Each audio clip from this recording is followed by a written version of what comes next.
Dans Jarhead de Sam Mendes, le ciné-club des armées propose Apocalypse Now de Francis Ford Coppola. Au moment où les hélicoptères s'apprêtent à bombarder les paysans vietnamiens, au son des Valkyries, c'est l'hystérie dans la salle. Les soldats chantent Wagner à tue-tête, les soldats s'amusent. En 1990, en pleine guerre du Golfe, la mémoire hollywoodienne de la guerre du Vietnam est une mémoire pour rire. Un divertissement pour les troupes. Ce jour-là, l'état-major aurait pu programmer Jardin de pierre, du même Coppola. L'ambiance aurait été différente à coup sûr. Loin du show militariste, le cimetière d'Arlington rappelle que la guerre du Vietnam a d'abord été une hécatombe. La jeune veuve pleure son fiancé de 22 ans. Le film Vietnam est d'abord un mémorial. Le 30 avril 1975, c'est la chute de Saïgon. Des milliers de Vietnamiens et le personnel diplomatique des États-Unis fuient la ville encerclée par les forces communistes. L'ambassade est prise d'assaut. Dans Voyage au bout de l'enfer, Michael Cimino reconstitue cette folle journée. Après plus d'un siècle de présence, française, américaine, les Occidentaux quittent le Vietnam. Saïgon est à feu et à sang. Ce jour-là, les derniers Américains rentrent à la maison. Et le sentiment de défaite est écrasant. Le pays entre dans une longue période de deuil. Et Hollywood se met au travail. Comment raconter ce qui vient de se passer? Comment retourner là-bas? Il y a beaucoup d'images de la guerre du Vietnam. C'est sans doute le conflit le plus filmé du XXe siècle. Les reporters de guerre et opérateurs des armées étaient sur le front. Dans Full Metal Jacket, ils interrogent les soldats. Do I think America belongs in Vietnam? I don't know, I belong in Vietnam. Pendant 10 ans, le conflit est passé à la télévision. Le plus souvent des images de propagande qui célébraient la puissance militaire, les bombardements à outrance. Mais des images de souffrance aussi, nombreuses. Paysans vietnamiens victimes, soldats américains au combat, soldats blessés, rapatriés en urgence après seulement quelques jours sur le front. On est loin du récit officiel. Pendant 10 ans, les familles ont vu à la télévision l'Amérique s'enliser au Vietnam. C'est en 1978, 3 ans après la fin de la guerre, que le film Vietnam devient un genre à Hollywood. Un genre à part. Retour, Voyage au bout de l'enfer, Apocalypse Now, Platoon, Full Metal Jacket. Chaque film est un examen de conscience, un temps retrouvé, pour rouvrir les plaies. Qu'est devenue l'Amérique au Vietnam? Qu'est-ce qui est mort là-bas? Le cinéma est d'abord un hommage aux jeunes soldats. À quoi ressemblaient-ils et qu'ont-ils vécu? On suit leur parcours, étape par étape. Le passage chez le coiffeur, visage ahuri, visage d'enfant. Au générique de Full Metal Jacket, Kubrick saisit le soldat à sa naissance. Puis c'est l'entraînement militaire sous les hurlements de l'instructeur. On joue à la guerre et on souffre dans la boue de Paris Island, en Caroline du Sud, en attendant les vrais marécages. On récite avec le chef des prières étranges.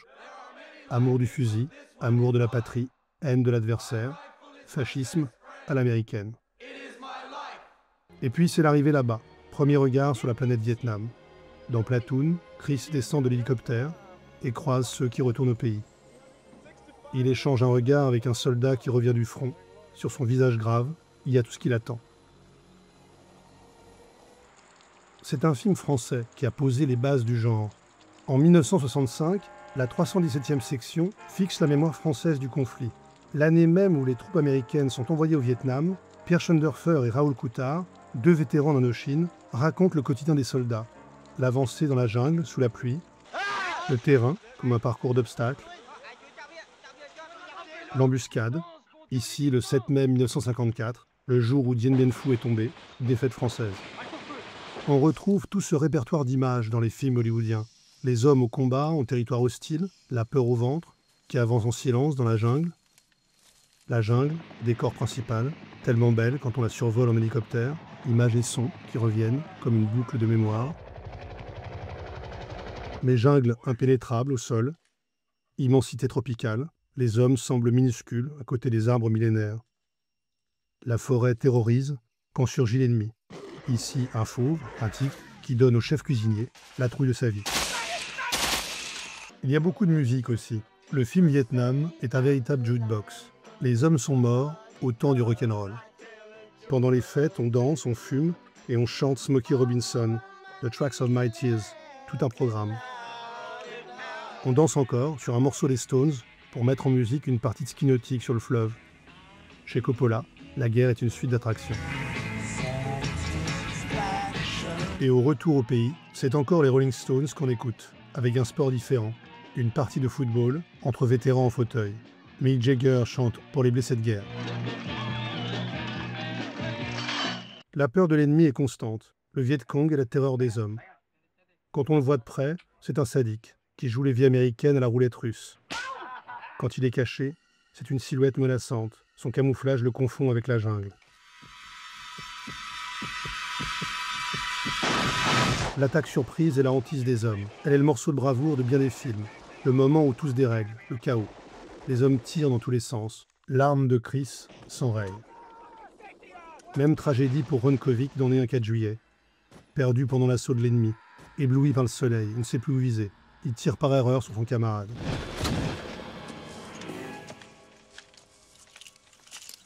L'image du soldat américain qui décharge son fusil à l'aveugle est devenue un cliché de l'Amérique au Vietnam. On l'a vu sous tous les angles. Fusillade depuis le bateau dans Apocalypse Now.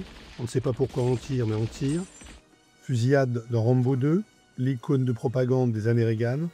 Stallone Rambo, le Popeye patriote qui mitraille tout ce qui bouge. Fusillade encore à l'infini dans Portée disparue 1 et son anticommunisme primaire, débauche balistique. Ou Portée disparue 2, la saga Chuck Norris, star du muscle militaire, le Vietnam pour les nuls. Heureusement, Ben Stiller et sa bande sont là pour tourner en dérision la foire aux muscles. Dans Tonnerre sous les tropiques, on rejoue Platoon ou Full Metal Jacket, mais c'est pour rire. La parodie dégonfle la baudruche patriote. En montrant ses soldats amateurs, Stiller dénonce la fiction de puissance. Car ce que le film Vietnam raconte, ce n'est pas la grandeur de l'Amérique, sa puissance militaire, mais sa chute. C'est le pays blessé, l'homme humilié, et la galerie de monstres qui l'a mené au pire. Le sergent Hartman, instructeur fou, le colonel Kilgore et son goût pour l'essence, le sergent Barnes, machine à tuer, prêt à tout et surtout au pire pour savoir où le Viet Cong cache ses armes, et bien sûr Kurtz, inconscient meurtrier de l'Amérique, tapi au fond de la jungle, philosophe du crime de masse.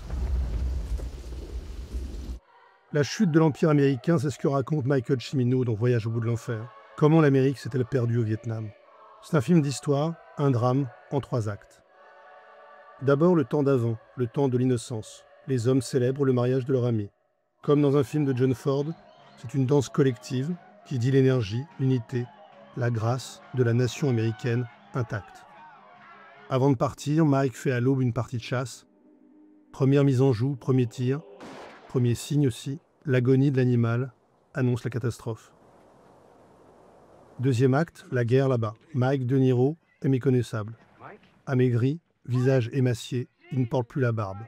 En les croisant, il ne reconnaît plus ses amis. Enfin, le retour en Amérique. Seul, dans un motel, Mike retire son uniforme de vétéran et se sent mal soudain.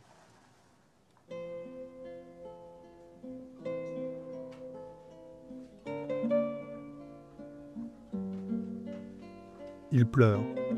Le chasseur de daims est un homme qui pleure. Même tristesse dans Né un 4 juillet. Ron Kovic revient en Amérique en fauteuil roulant et dans sa chambre d'adolescent, il ne retrouve plus rien du temps d'avant. Et surtout pas son corps de basketteur. Oliver Stone ajoute un 4e acte, la contestation. Les années Vietnam, c'est l'ère du désordre. Jamais une guerre n'aura autant divisé le pays. Jamais on n'aura tant manifesté pour la paix. Sorti de sa chambre, Kovic perd toutes ses illusions. La guerre civile éclate en Amérique. L'engagement pour la paix au Vietnam a formé la jeunesse des 60s. Peace Now est un slogan crié dans le monde entier.